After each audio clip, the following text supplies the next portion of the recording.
And with the Winter Wonder Festival 2019, or Wonderfest 2019, happening in Japan right now, let's talk about some previews of upcoming action figures for 2019. Let's start with the reveals at Wonderfest. And the first one I want to talk about is this. Oh my goodness. When they revealed that MAFEX Gimli style Wolverine was coming out this year, oh my goodness, I had to reassess getting MAFEX figures, because I'm really into the Kyoto Amazing Yamaguchi Revoltech figures. I have not tried the MAFEX figures, but wow, that Wolverine really was, you know, starting to change my mind. Now they've teased us with this Gimli Cyclops, and oh my goodness, you know what, I don't even know where to begin. Should I get into MAFEX? I have not gotten into this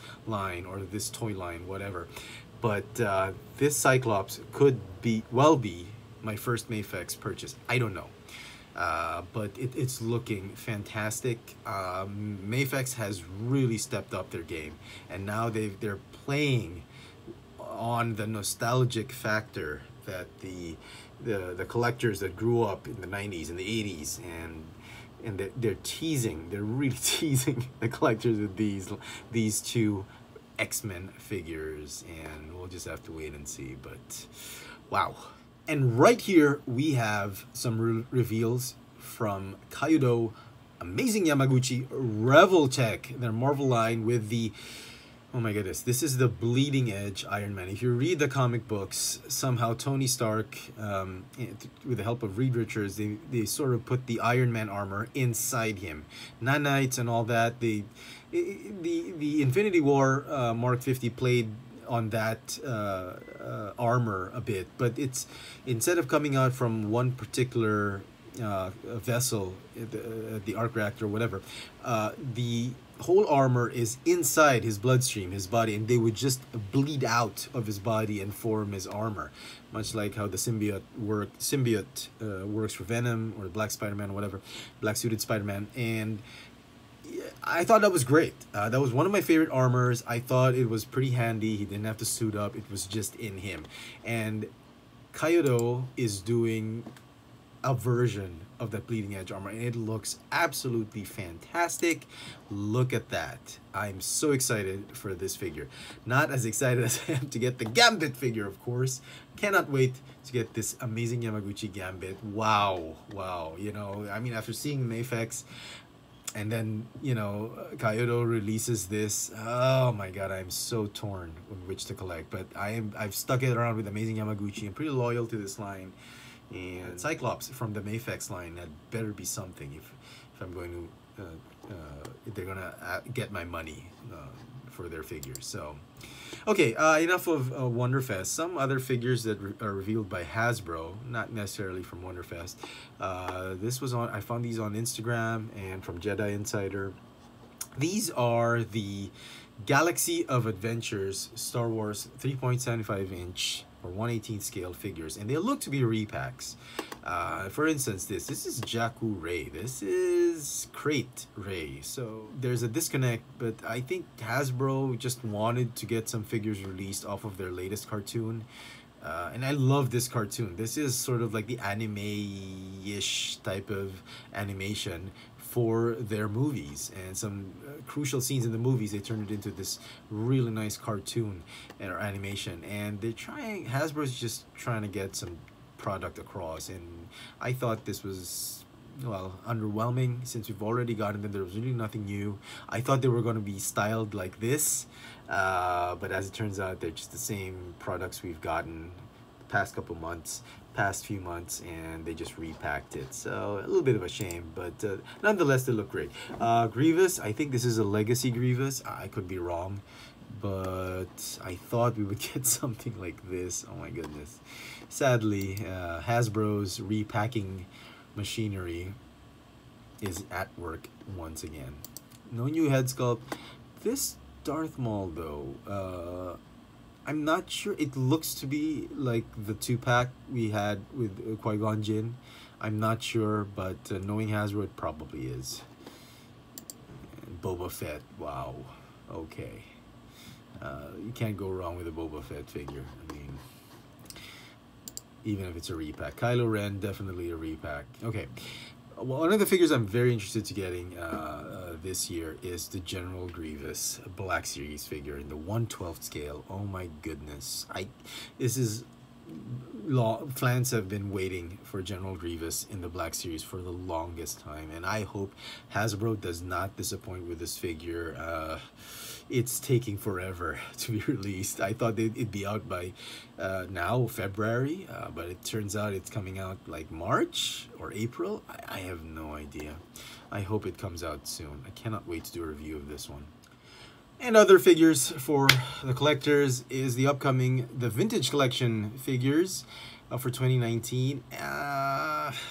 So I sold all of my Vintage Collection figures, and the trouble with these figures, if you're a collector, it's hard to play with them and display them.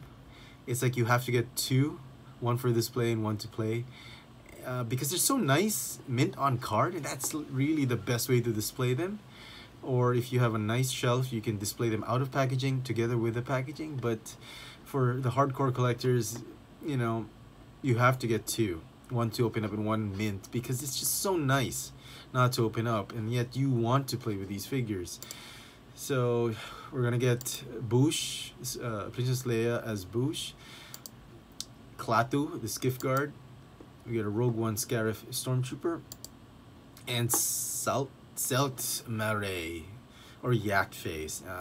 I know there's quite a buzz on this figure, but I'm just not interested in these figures right now, because it's really difficult for me to keep the Vintage Collection. And what I would prefer actually is if Hasbro comes up with what they did with the 40th anniversary Star Wars, the 1/12 scale Vintage Collection type of Black Series figures, when they repacked the Black Series figures into the Kenner card backs. That would probably be more interesting for me, because you can get the Black Series boxed version, and you can get another copy in the Kenner card backs, and technically they'd be two different figures. But you know what I'm saying. Instead of buying the exact same figure and having one to display, and I know it's weird. I mean, people would just say, why don't you just open it up and put them back in bins and all that? But to me, I loved displaying them in the package, and I'm probably not gonna get these. Even Yak Face, no thank you. They're gonna be a pass for me. The Gamorrean Guard was just released like a week ago here in somehow hobby shops here in Manila, and wow, the struggle was absolutely real. The struggle was real, and I wanted to buy it, but I had sold my Gamorrean Guards, and I was never gonna go back to that. So sorry. Last thing we want to talk about Star Wars related is the SHFiguarts line, and for this year, Count Dooku. Oh my goodness. Very, very tempting, but I'm afraid I'm gonna have to pass on this one. I'll probably wait for the Black Series. Wow, oh my goodness, it looks so nice. Especially if you get the Anakin and the Obi-Wan, wow. But no thank you. All right, more from the SHFiguarts line. Oh my goodness, Captain Marvel. Very, very tempting. I'm trying to stay away from the 1/12 scale Marvel. I'm sticking it with Hasbro's the first 10 years Marvel Studios line, and SHFiguarts is making it very, very difficult. Oh my goodness, this figure looks absolutely amazing. I don't know if the price is right. If I find it at a good price in my local hobby shops, I might just go ahead and get it, because very excited for this movie. We'll see, but I'm staying away from the Marvel line of SHFiguarts, definitely. But wow. War Machine from the Figuarts line from the Infinity War, absolutely amazing. Very, very tempting. SHFiguarts, absolutely amazing with their line. It's just the figures are a little bit smaller than 1/12 scale. Well, they're somewhere in between 5 and 6 inches tall, and because of the slightly smaller scale, they don't blend well or mix well with the Marvel Legends. Unlike the Star Wars figures, they kind of blend in with the Black Series, because the Black Series are a little bit smaller than the Marvel Legends. So I don't know, but this one looks absolutely fantastic. Wow, well done, Figuarts. And with the New York Toy Fair just around the corner, I'm pretty sure there's going to be a ton of new reveals, new product reveals from different toy manufacturers there, especially Hasbro, and I will be sure to do another video covering all those new reveals. So until then, I hope you've enjoyed this little video review or discussion on the action figure reveals at Wonderfest and other action figure reveals by Hasbro. Let me know in the comment section below which figures you are most excited to get this 2019, and until then, I will see you next time. Thanks for watching.